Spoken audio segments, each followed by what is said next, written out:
C'est le genre de petite affaire qui est le fun dans une joke, c'est que celle-là, ça dit j'estime qu'on n'est jamais vraiment à l'aise de vous parler parce qu'on a trop partagé le moment intime avec vous. Tu sais, au début, je disais je pense qu'on n'est jamais vraiment à l'aise avec vous. Puis Joseph, mon metteur en scène, il dit c'est pas beau, je pense. Il y a quelque chose, il dit tu peux trouver quelque chose de juste d'un peu plus, un petit peu plus de swing, un peu plus de. Okay. Puis on est arrivé avec j'estime, puis c'est le genre de petit détail que le spectateur, il entendra pas, mais à la limite, il va le sentir. C'est juste dire, ça met un petit peu de musicalité dans l'affaire, c'est que j'estime qu'on n'est jamais vraiment à l'aise de vous parler parce qu'on a tout partagé un moment intime avec vous. Puis si je mets un petit accent tonique sur j'estime ce que je fais, là, j'estime qu'on n'est jamais vraiment à l'aise de vous parler parce qu'on a tout partagé un moment intime avec vous. Il y a comme un petit rappel de notes de musique. Il y a comme un petit rappel, je sais pas, dans le son. Il y a comme le même son, j'estime, intime. Ils sont même pas comme vis-à-vis, mais juste d'avoir cette espèce de même, moi, ça me donne aussi un aide-mémoire. Avec la nervosité, c'est bon que ce soit comme qu'il y ait des syllabes fortes que je prononce avec un peu plus d'aplomb. J'estime qu'on n'est jamais vraiment à l'aise de vous parler. J'estime qu'on n'est jamais vraiment à l'aise de vous parler parce qu'on a trop partagé de moments intimes avec vous. Je regarde la salle, j'ai pleuré nu sur la moitié du parterre. J'estime qu'on n'est jamais vraiment à l'aise de vous parler parce qu'on partage trop de moments intimes avec vous. Je regarde la salle, j'ai pleuré nu sur la moitié du parterre. C'est très musical, en fait. Ouais, dans le cas de ce numéro-là, c'est bon que ce le soit parce que plus c'est musical, en fait, plus c'est facile à retenir. C'est accrocheur, puis ta bouche, puis ta tête, elle se souvient de ça plus facilement. Dans un one-man show, je suis moins maniaque là-dessus, mais là, c'est que ça aide à mentionner. J'estime qu'on n'a jamais vraiment à l'aise à vous parler parce qu'on a tout partagé un moment intime avec vous. Fait que ça m'aide, puis ça donne un petit swing, je trouve, le fun.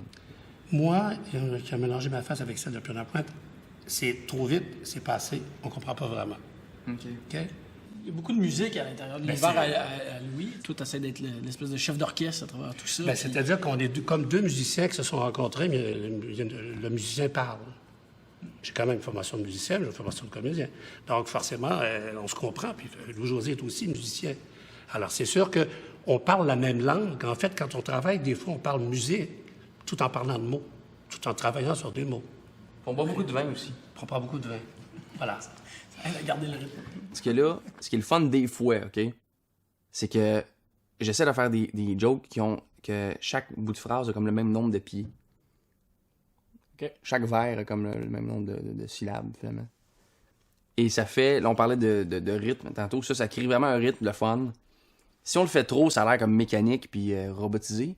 J'ai fait quelque chose de vraiment pas gagnant sur du Éric Lapointe, mais ça finit toujours... Éric finit toujours par retomber dans... Tu sais, la joke est même pas sur lui, là. Il sert juste de toile de fond à cette joke-là, mais tu sais.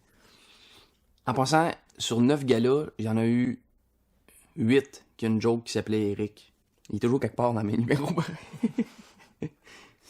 Et celle-là, bon, premièrement, le petit cuir, c'est un surnom d'Éric qu'on m'a dit. Petit cuir. Petit cuir. Ça, ouais.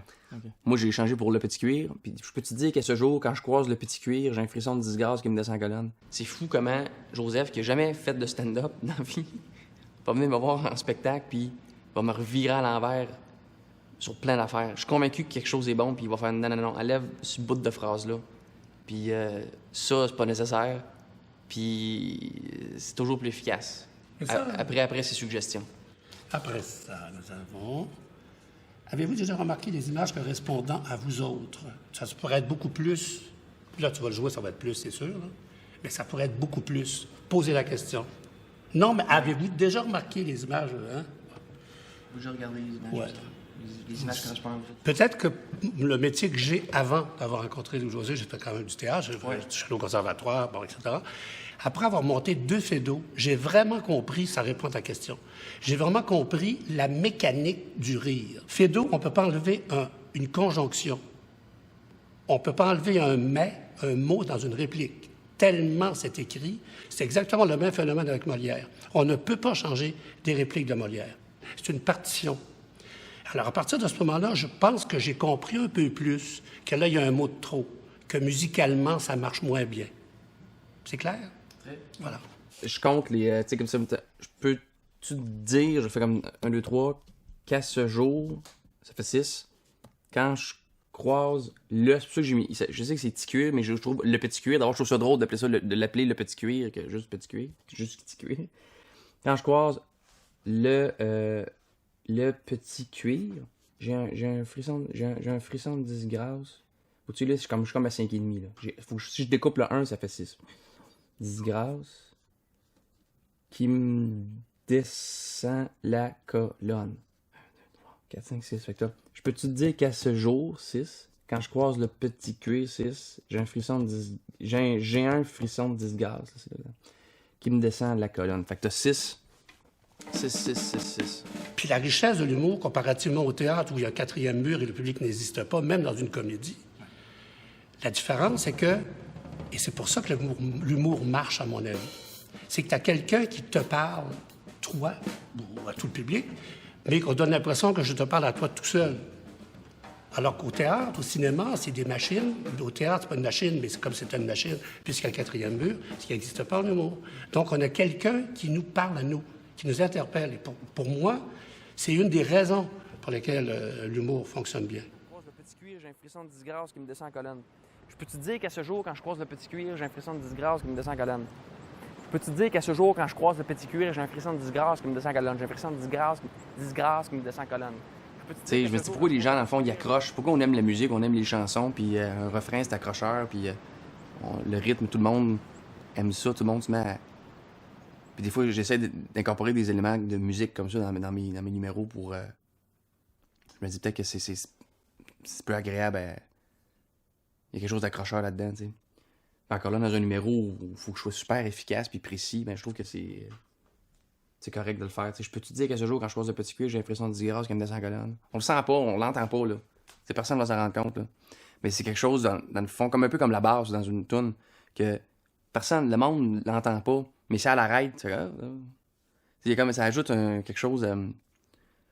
Tu sais, j'ai réécouté Daniel Bélanger, Rêver mieux. C'est un album que j'aime beaucoup de lui. Puis l'autre jour, je l'écoutais avec des écouteurs. T'entends toutes sortes de petits sons de synthétiseurs ou de petites percussions lointaines que tu savais pas trop que ça existait. Puis, je suis pas en train de comparer ça à des chefs-d'œuvre de Daniel Bélanger, là, mais c'est... Des fois, je trouve que... Tu mets juste comme une rythmique ou quelque chose dans le fond d'un numéro que personne ne va remarquer, mais à quelque part, ça va ajouter à... Je sais pas comment dire ça. Ça va ajouter à sa profondeur, mettons. Puis moi, ça m'aide aussi sur scène de respecter ce rythme-là. C'est tout. Pas mal ça que je fais le matin, là. Je compte des syllabes.